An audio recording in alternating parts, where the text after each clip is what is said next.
Hello and welcome, my bookenders.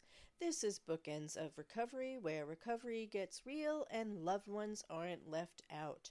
I'm Laura, your story sharer, tool giver, and your unofficial cheerleader.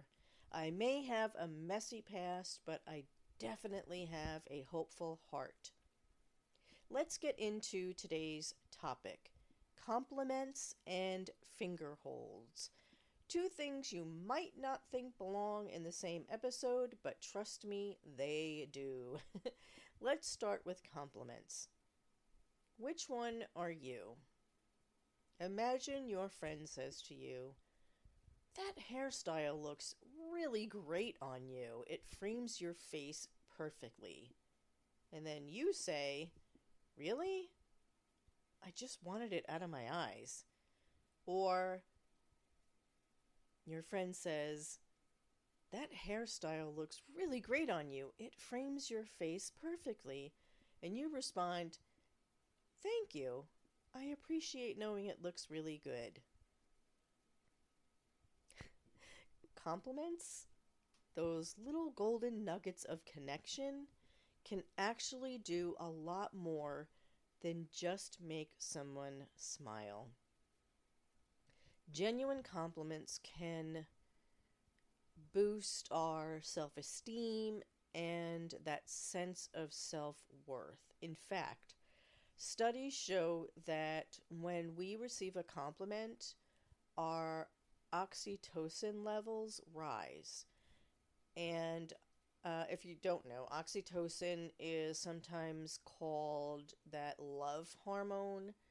And yeah, it's as warm and fuzzy as it sounds.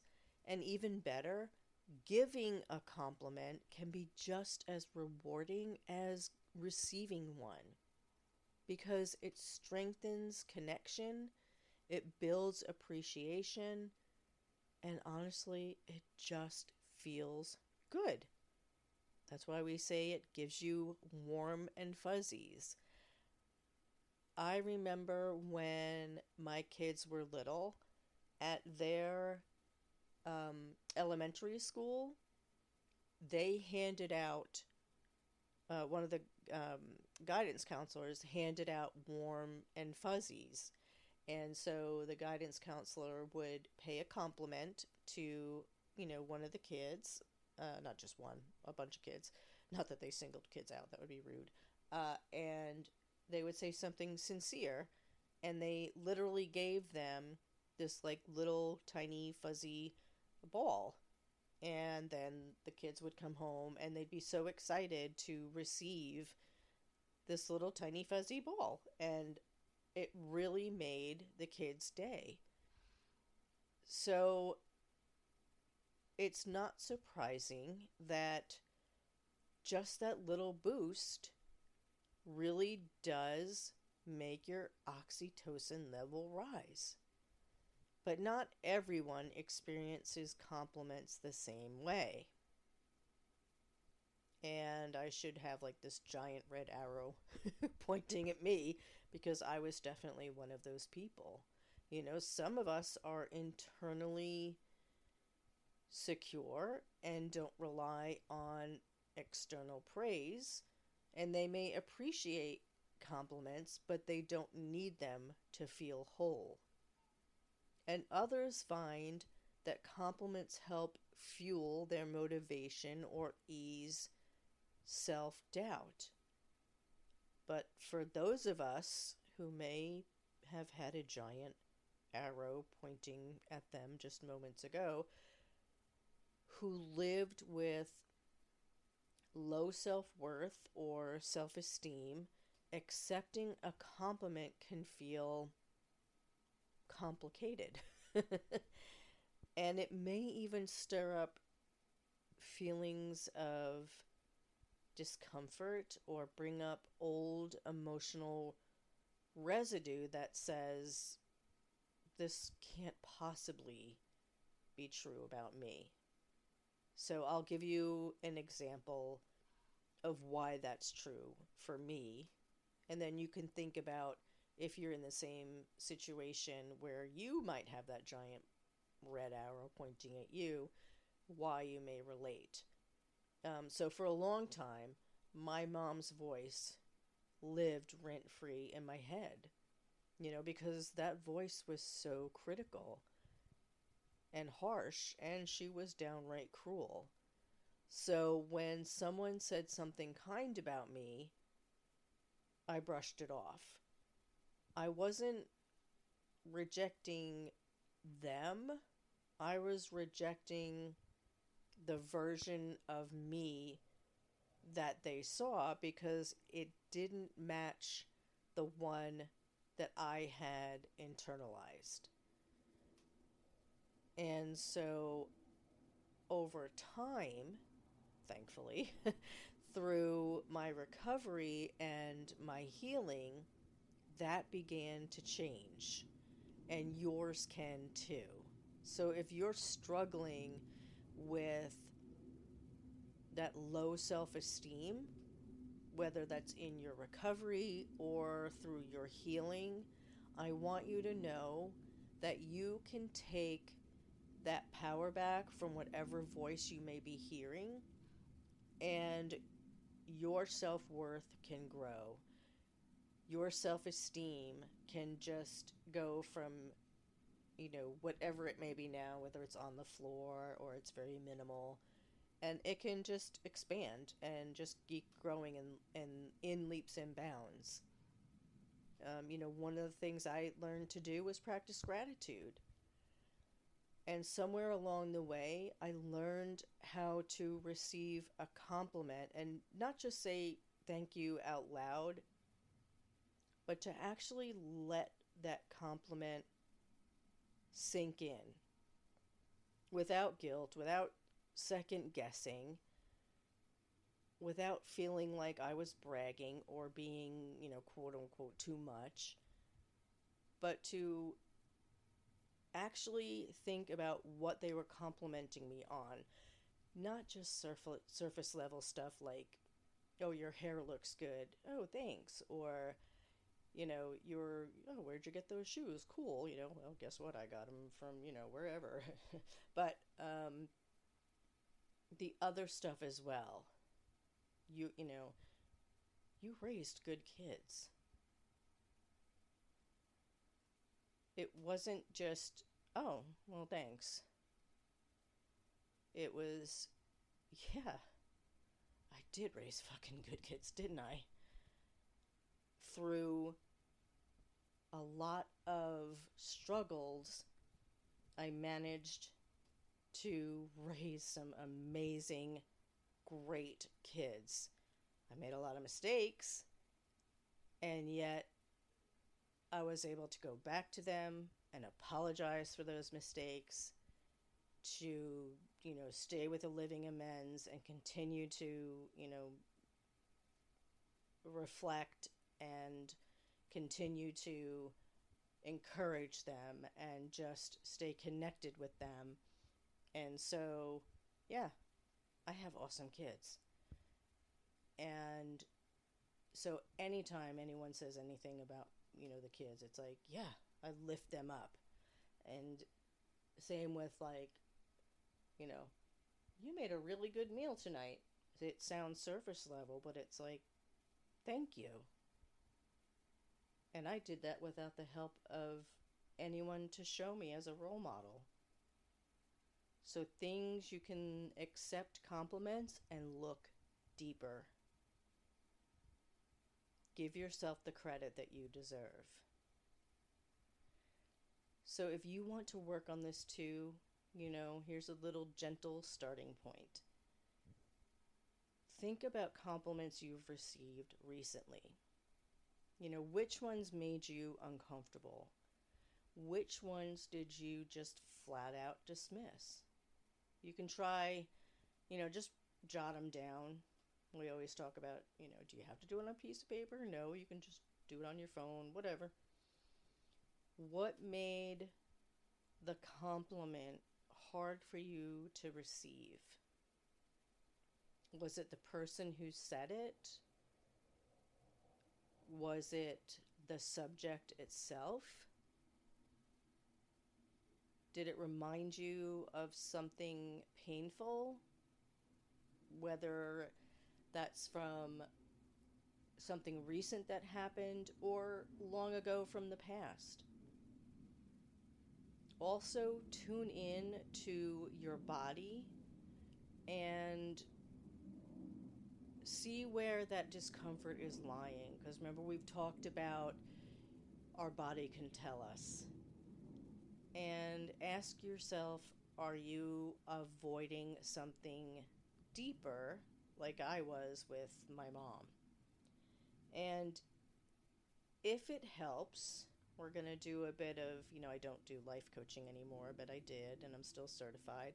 But if it helps, picture the compliment in your mind's eye. And now I want you to just mentally make it larger. Bring it closer. Great. And now I want you to go ahead and shrink it. Good. If you want, you can kind of move it either to the left or to the right. You can dull the color of it if you want.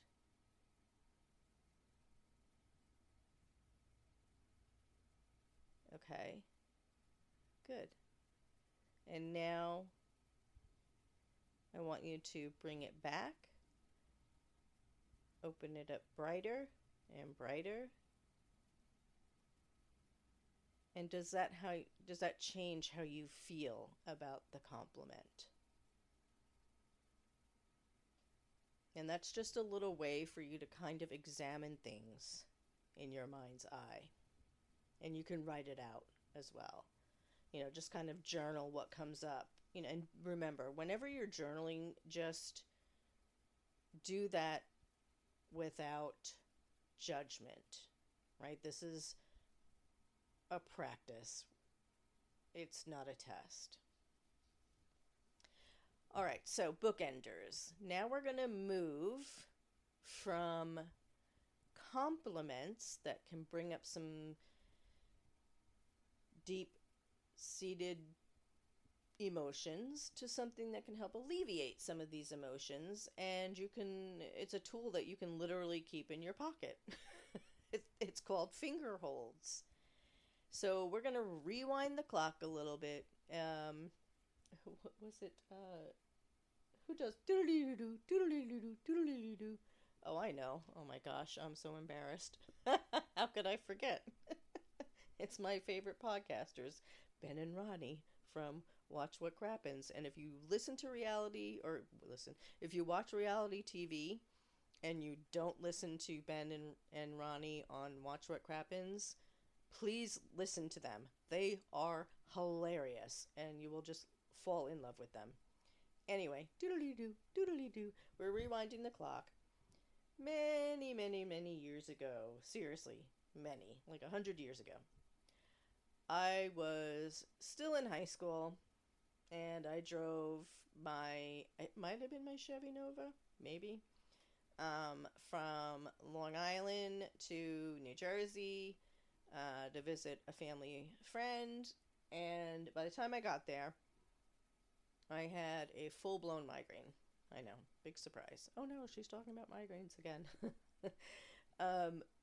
But this was back before migraines were treated, seriously. Like no fancy meds or neurology referrals. It was just like, too bad, so sad. And so when my friend's mom saw me, she was like, do you want to try acupressure? Of course, I'd never heard of it because, I was a teenager and was like, whatever. It sounds weird, but you do you. And so she was like, lay down and blah, blah, blah. So she starts to squeeze my toes. And I'm like, what is this lady doing? Like, what? You're squeezing my toes to help my head. Okay. But as she was doing it, she explained it to me, you know, and I'll be damned if it didn't work. Now, she didn't completely get rid of my migraine, but she definitely brought the pain down to a more manageable level. I was beyond surprised. So, that experience definitely planted a seed that would grow much later in my healing journey, especially when I began exploring different ways of recovering from my own, sexual abuse, and then, exploring Eastern medicine practices like Fingerholds. So, what are these Fingerholds? It's a simple, accessible technique that combines breath work, you guessed it, with holding each finger. So you can do it anytime, anywhere, and yes, it works for kids too. So this is a really cool thing. And before I tell you how to do it, I just want to share something else really quick. The other day, I was in getting my toes done, getting a pedicure, and I, had a migraine. And so it was just a low grade migraine. And so my pedicurist, he was like, "Are you okay?" Blah, blah, blah. And we were almost done, and he was doing, like when they do the bottom of your foot. And he's like, "Are you all right?" And I said, "Yeah, I just have a little bit of migraine." He goes, "Why didn't you tell me?" And I said, "What do you mean?" And he goes, "Oh, I'm from, Vietnam." And he starts telling me this story about his mom and how they would help her when he was very little, and how his family would apply acupressure along the feet and the hands. So he starts doing the same thing that my friend's mom did back when I was in Jersey, and that's what actually made me want to revisit Fingerholds. So anyway, that's my story. So let's talk about how it works. From the perspective of Eastern medicine, life energy flows through pathways from our internal organs out to our fingertips and toes.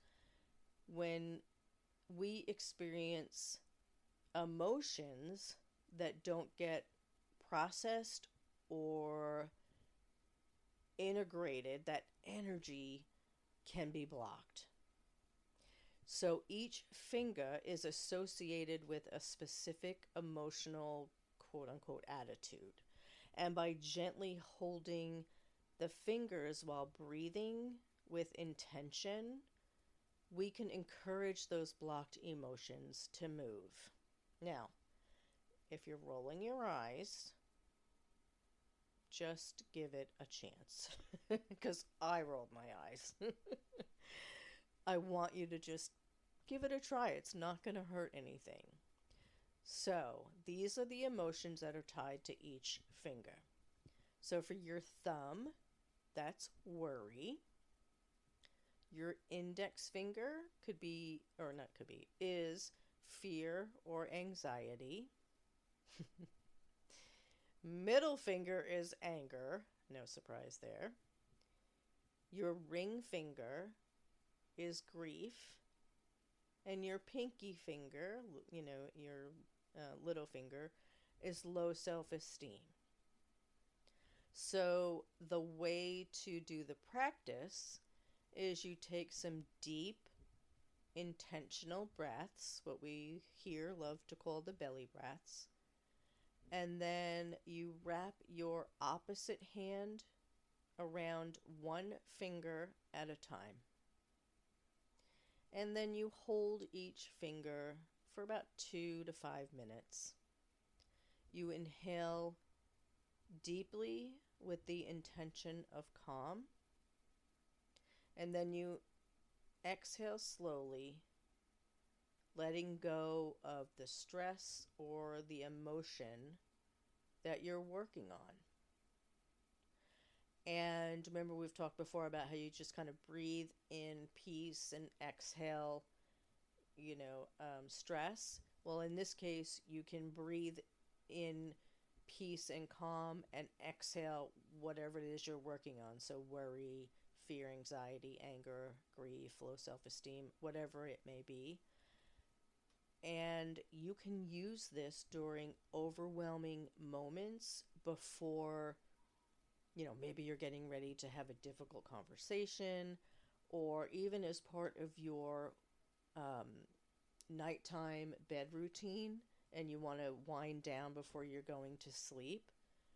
It's simple, it's subtle, and it works. Just a quick note for anyone who may have any kind of chronic pain, especially if you're associated with the head or neck. The since I've talked about it, it's only fair that I share.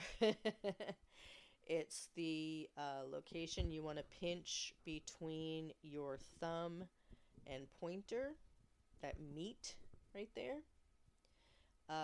And just, pinch it. Not that you're going to hurt yourself, but you just want to pinch there, maybe 10, 15 seconds and release. And then you also can do that with your big toe, almost right under where it would be like the big part. And then also squeeze the big part. So just understand that these small tools are powerful, and so are you. Again, no matter where you are in your journey, whether this is your first day, your 100th day, or your 101st day, I want you to know that you can do this. You have strength that you never thought possible, and I am in your corner. You are an absolute superstar, my bookenders. Please hold your head high. Whatever broken parts you may feel like you're carrying, you're not broken beyond repair. You are full of gold.